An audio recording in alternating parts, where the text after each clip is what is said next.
Hi friends, എന്നും നമ്മൾ ഉച്ചക്ക് ചോറും കറികളൊക്കെ അല്ലേ കഴിക്കാറുള്ളത്. അപ്പോൾ ഒരു ദിവസം ഒരു ചേഞ്ചിന് വേണ്ടിയിട്ടൊക്കെ നമുക്ക് ഉണ്ടാക്കാൻ പറ്റുന്ന നല്ലൊരു ഡിഷിൻ്റെ റെസിപ്പിയാണ് ഇത്. നമുക്ക് ഡിന്നറിന് വേണമെങ്കിലും ഉണ്ടാക്കാൻ പറ്റും. നല്ല ടേസ്റ്റാണ്, വളരെ എളുപ്പത്തിൽ ഉണ്ടാക്കാൻ പറ്റും. അപ്പോൾ ഇതെങ്ങനെ നോക്കിയാലോ.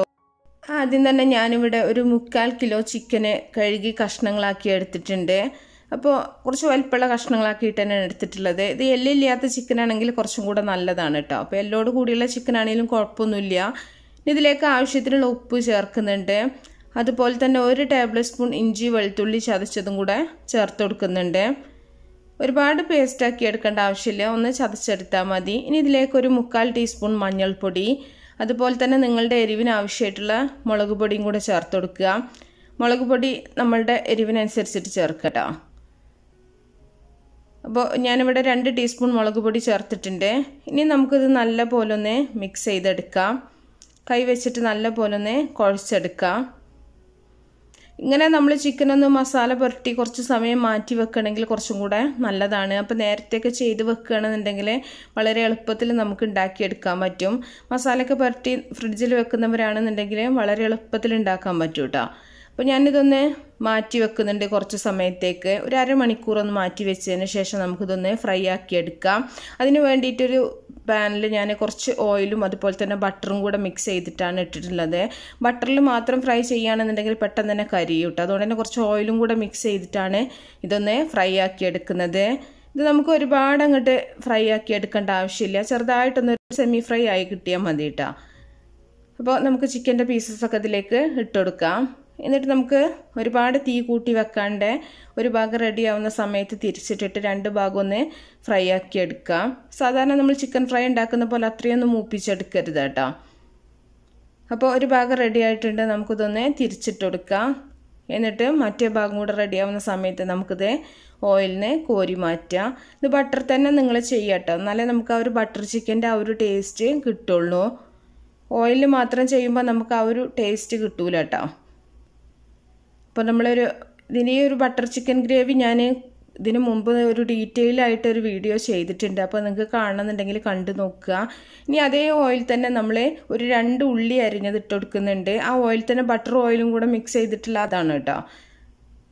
ഇനി ആവശ്യമുണ്ടെന്നുണ്ടെങ്കിൽ നിങ്ങൾക്ക് ബട്ടർ ചേർത്ത് കൊടുക്കുക. എനിക്കിപ്പോൾ ആവശ്യം വന്നിട്ടില്ല. ഇനി ഇതിലേക്ക് ഞാൻ വീണ്ടും 1 ടേബിൾ സ്പൂൺ ഇഞ്ചി വെളുത്തുള്ളി ചതച്ചതും കൂടെ ചേർത്തിട്ടുണ്ട്. ഇത് ഗ്രേവിയിലേക്കാണ്, ചിക്കനിലേക്ക് നമ്മൾ ഇഞ്ചി വെളുത്തുള്ളിയൊക്കെ ഓൾറെഡി ചേർത്തിട്ടുണ്ട്. ഇനി അതൊന്ന് വഴറ്റിയതിന് ശേഷം ഒരു വലിയ തക്കാളി അരിഞ്ഞതും കൂടെ ചേർത്തിട്ട് നമുക്ക് നല്ല പോലെ ഇതൊന്ന് വഴറ്റിയെടുക്കാം. ഇനി ഇതിലേക്ക് കുറച്ച് അണ്ടിപ്പരിപ്പ് ചേർത്ത് കൊടുക്കുന്നുണ്ട്. അണ്ടിപ്പരിപ്പൊക്കെ കൂടുതൽ ചേർക്കുകയാണെന്നുണ്ടെങ്കിൽ നല്ലതാണ് കേട്ടോ.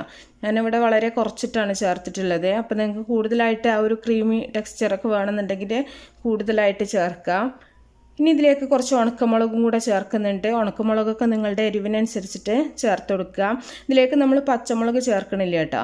അതുപോലെ തന്നെ ഈ ഗ്രേവിയിലേക്ക് നമ്മൾ മസാലപ്പൊടികൾ, മുളക്, മഞ്ഞളൊന്നും ചേർക്കണില്ല.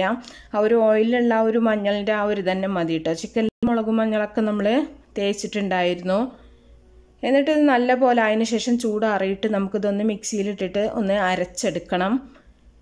അപ്പോൾ ചൂടാറിയതിന് ശേഷം അരച്ചെടുത്തിട്ടുണ്ട്. വീണ്ടും നമ്മൾ അരച്ചിട്ടുള്ള ആ ഒരു മിക്സ് പാനിലേക്ക് തന്നെ ഒഴിച്ചിട്ടുണ്ട്. അപ്പോൾ കുറച്ച് മിക്സിയുടെ ജാറിൽ കുറച്ച് വെള്ളം കൂടെ ആക്കിയിട്ടാണ് നമ്മൾ ഒഴിച്ചിട്ടുള്ളത്.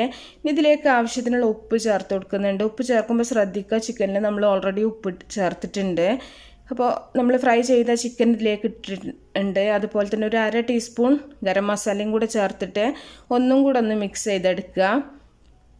ഇനി നമുക്കിത് കുറച്ച് സമയം അടച്ച് വെച്ചതിന് ശേഷം വേവിച്ചെടുക്കാം. അപ്പോൾ ആ ഒരു ഗ്രേവിയിൽ ചിക്കനും കൂടെ ഒന്ന് റെഡി ആയിട്ടുണ്ട്.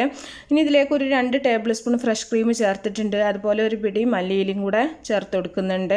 എന്നിട്ട് ഇത് നല്ല പോലെ ഒന്നും കൂടെ മിക്സ് ചെയ്തെടുക്കുന്നുണ്ട്. ഫ്രഷ് ക്രീം നമ്മൾ ബട്ടർ ചിക്കൻ എന്തായാലും ചേർക്കാറുണ്ട്. അപ്പോൾ ക്രീമും കൂടെ ചേർക്കുമ്പോഴാണ് ആ ഒരു ക്രീമി ആയിട്ടുള്ള ആ ഒരു ഗ്രേവി നമുക്ക് കിട്ടുള്ളൂ. ഇനി ഇതിലേക്ക് നമ്മൾ ഉപ്പിട്ട് വേവിച്ച് ഊറ്റി വെച്ചിട്ടുള്ള പാസ്ത അല്ലെങ്കിൽ മക്രോണി ഇതിലേക്ക് ഇട്ട് കൊടുക്കുന്നുണ്ട്. ഏത് മക്രോണി നിങ്ങൾക്ക് എടുക്കാം കേട്ടോ. എന്നിട്ട് നല്ല പോലെ ഒന്ന് മിക്സ് ചെയ്തെടുക്കുക. ഞാൻ നേരത്തെ വേവിച്ച് വെച്ചിട്ടുള്ള മക്രോണിയാണ്. അപ്പോൾ അതിന് പ്രത്യേകിച്ച് അളന്നിട്ടൊന്നുമല്ല ഞാൻ ചെയ്തിട്ടുള്ളത് കേട്ടോ. അപ്പോൾ ഞാനിവിടെ ഒരു 300 ഗ്രാം മക്രോണിയാണ് വേവിച്ചിട്ടുണ്ടായിരുന്നത്. ഇനി ഇതിലേക്ക് ലാസ്റ്റ് നമ്മൾ കുറച്ച് കുരുമുളകും കൂടെ ഇട്ട് കൊടുക്കുന്നുണ്ട്. എന്നിട്ട് ഒന്നും കൂടെ ഒന്ന് മിക്സ് ചെയ്തെടുക്കുക. ഇത് നമ്മൾ സാധാരണ മക്രോണി ആ ഒരു ചിക്കൻ്റെ ആ ഒരു ടേസ്റ്റില്ല, നല്ലൊരു ബട്ടർ ചിക്കൻ മക്രോണിയാണ് കേട്ടോ. സൂപ്പർ ടേസ്റ്റാണ് ഇത് കഴിക്കാനായിട്ട്. അപ്പോൾ എല്ലാവരും ഉണ്ടാക്കി നോക്കുക. കുറച്ച് സമയം ഒന്ന് അടച്ചു വെച്ചിട്ട് നമുക്ക് തുറന്നിട്ട് മിക്സ് ചെയ്തെടുക്കുക. എന്നിട്ട് നമുക്ക് ആവശ്യത്തിനനുസരിച്ച് സെർവ് ചെയ്യുക. അപ്പോൾ എല്ലാവരും ഉണ്ടാക്കി നോക്കുക. ഇഷ്ടപ്പെട്ടാൽ ലൈക്ക് ചെയ്യുക, അതുപോലെ ഷെയർ ചെയ്യുക. അപ്പോൾ നല്ല റെസിപ്പികളൊക്കെ ആയിട്ട് അടുത്തൊരു വീഡിയോയിൽ കാണാം.